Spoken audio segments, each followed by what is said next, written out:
గత దశాబ్ద కాలంగా అధికారాన్ని అడ్డుపెట్టుకుని దౌర్జన్యాలు చేశారని, వాళ్లే ఇప్పుడు కాంగ్రెస్లోకి వచ్చి రాజ్యాధికారాన్ని లాక్కుంటున్నారని మాజీ ఎమ్మెల్సీ జీవన్ రెడ్డి విమర్శించారు.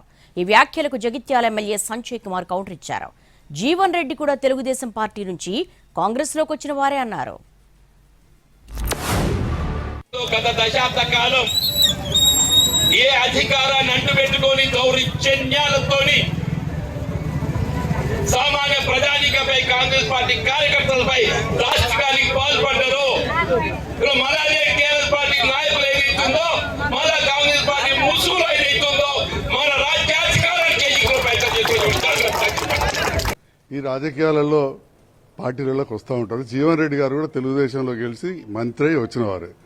రెండవది, ఈ ప్రాంతం అభివృద్ధి మొత్తం కూడా జీవన్ రెడ్డి గారు కూడా రాజకీయాలకు రాకముందు కూడా ప్రతి కాలువ ఇక్కడ తవ్వింది వారి నాయకులు రాకముందే. అప్పుడున్న కాంగ్రెస్ నాయకులు, అప్పుడు మీరు కాంగ్రెస్లో లేరు, అప్పుడు కాంగ్రెస్ పార్టీని ఇందిరాగాంధీని తిట్టుకుంటేనే వారు కాంగ్రెస్ పార్టీలకు రాజకీయాలకు ప్రవేశం చేశారు.